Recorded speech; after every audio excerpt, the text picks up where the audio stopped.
Hello everybody, my name is Aceface. I wanted to take you guys through an average chill day for me in EVE Online.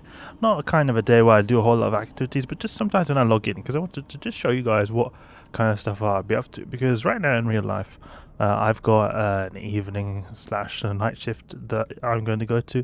So I'm starting a bit later than usual. I'm not starting in the morning time, I'm starting more at midday, around 12.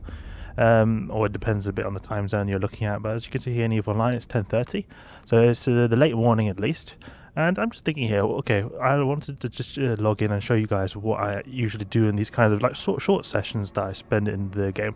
So usually I'm in Jita because that is my home station. I spend a lot of time here because just a great place to store all my items, and then I also have a very good access to the market because Jita market is very competitive, so you can buy stuff for very good prices, sell stuff for very good prices, and just store everything here, so everything is very easily accessible if you ever want to sell stuff and buy stuff.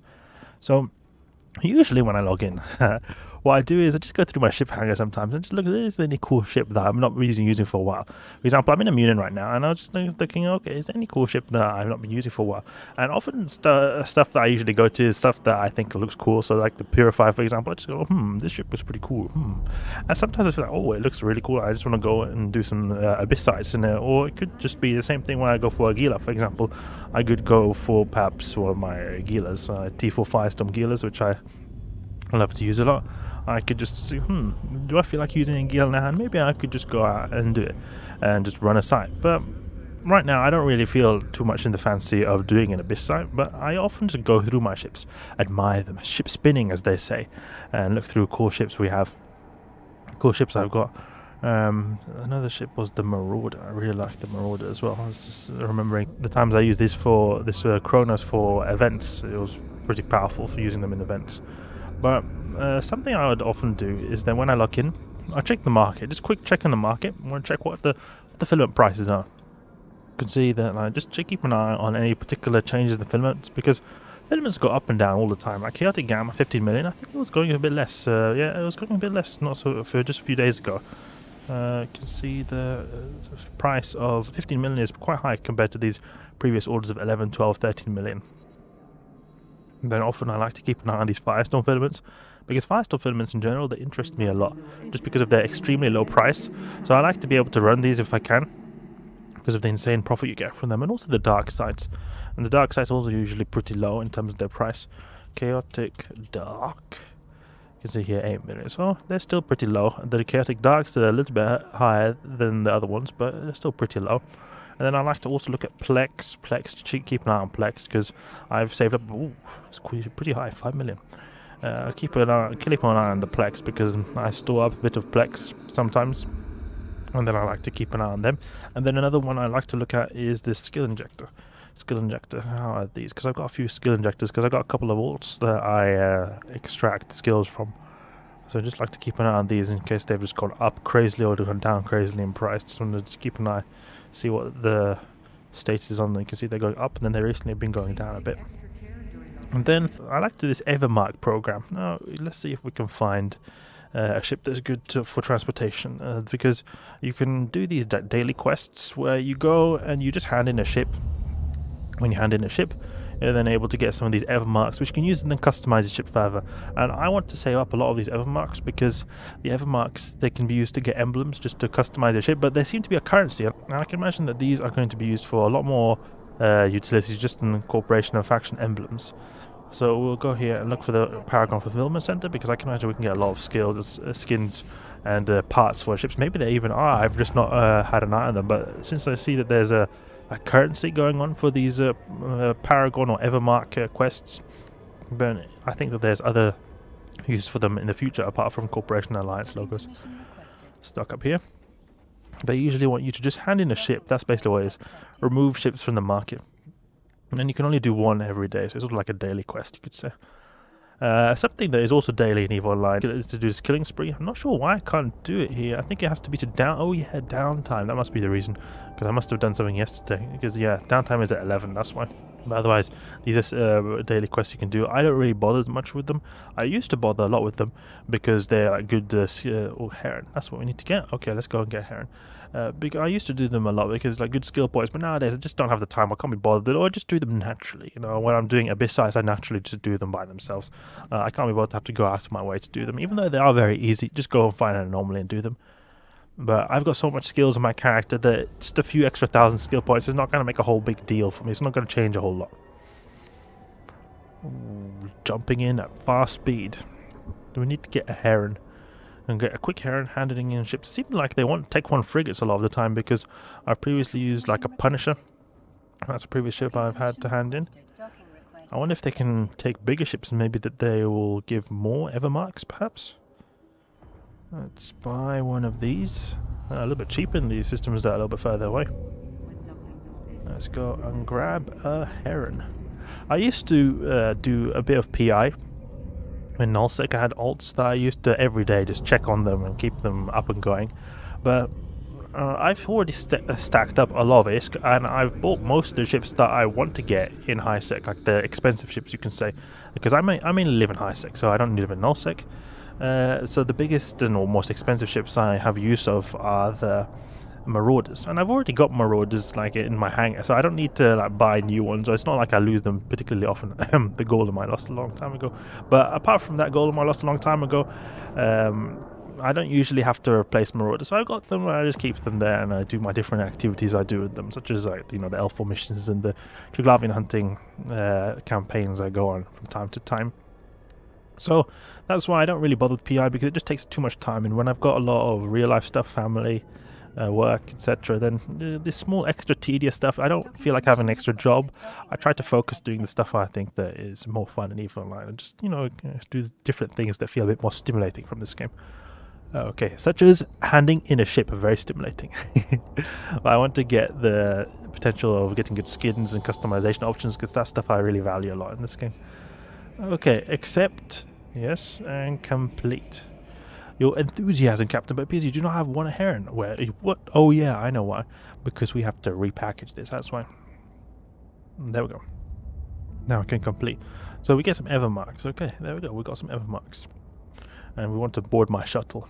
The reason I want to do this is because I have implants in my character. Actually, no, I don't. Okay. I sometimes have implants in my character. So then they're pretty expensive implants. I don't want to accidentally get ganked by just going around in a capsule, because capsules are pretty slow moving ships. So if you do not warp into something perfectly like a zero, like say a station like I'm doing now, I have to travel a little bit on like thrusters or a sublight drive you could say, then it's going to be high risk of ganks, because there are a lot of people who sit in Jita stations and like this Jita area and just use a cheap thrash and just gank people. And just pop pods, because there's always the chance that they could be carrying very expensive implants and then they can brag of a big kill, and I don't want that to happen to me. So it's always good to at least have some ship when you're going around. Don't have to go around in a pod, just in case, because a lot less likely that you're going to get ganked in a Corvette like this than you are in a pod. And even if you do get ganked in this, you still have a chance to run away in a pod, because they're going to instantly scram you, disrupt you, and snipe you, one-shot you directly.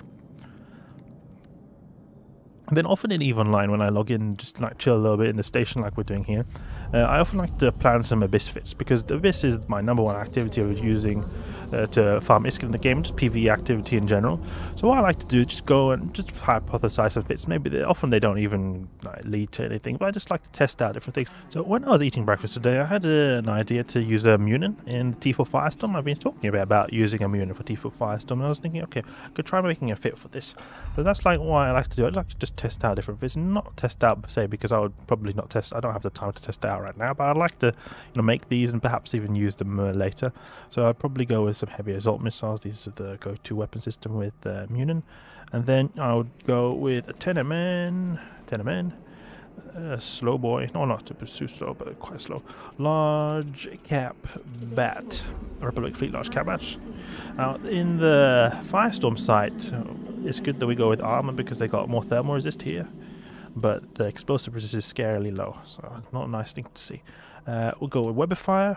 The Federation Navy is always nice to have, and then we could always go with a medium cap battery as a second one. Large armor repairer. We go with a.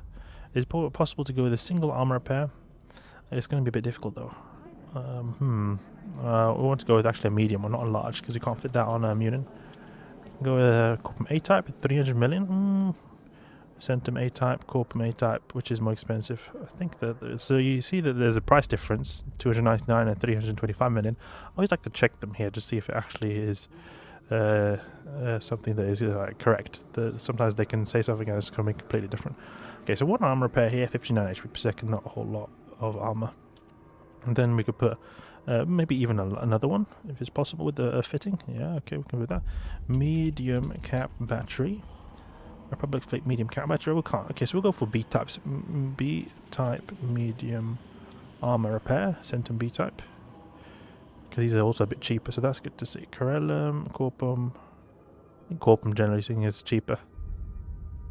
Okay, and then we'll go for perhaps thermal. We'll go for explosive armor reinforcer, medium explosive armor reinforcer, and then a bay loading accelerator or some extra DPS. And then I'll go and grab a reactive arm hardener. These are very good to use.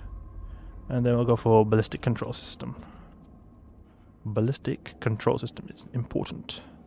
And we can go for a polyboss, actually. We had one right there, but a polyboss is good for some extra tracking. So something like this could be an option. We have a good cap. We have 2 cap batteries, very good newt resistance. The only problem is that our thermal resist is not going to be particularly high in the Firestorm side, so it would be nice to be able to use a thermal armor hardener. Something like remove one of these ballistic control systems and put a thermal armor hardener, Corpus A-type perhaps, something like this. This would be pretty good because we would have really good thermal resist, as you can see here. But these other resists are not going to have such a good time, so I'm not sure. And the DPS is also going to be pretty low. If we were to put, for example, Scourge Rage, and then we put 3 drones, we could put the Hobgoblin 2s. 1, 2, 3, 4, 5. We have 716 DPS, which is okay, but it's not a whole lot. We can put some explosive, or the thermal missiles, because they're very important. We can put the Inferno Rage, Javelin, and a Caldari Navy. Put 5,000 of each. Something like this. And then I'll put some basic boosters in case I need them. Exile. I like to put the synth ones because they don't have any chance of negative side effects.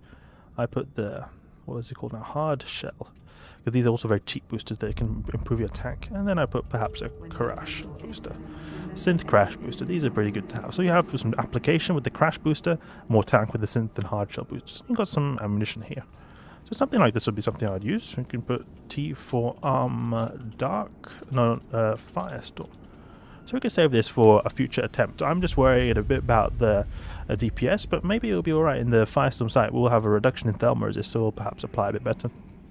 The explosive resist is also something that's worrying me, but hopefully it'll go good. Hopefully it'll go good. That's like a typical session of me just chilling in the Jita station, going around doing a bit of small mini quests and just checking through my hangar, the market, and maybe hypothesizing the future misfits for, and I'm going to like seriously, you know, give a good longer play session. So I hope you guys enjoyed the video. A little quick rundown of what I tend to do in the Jita station. If you did enjoy the video, please leave a like and subscribe. I'll catch you guys later.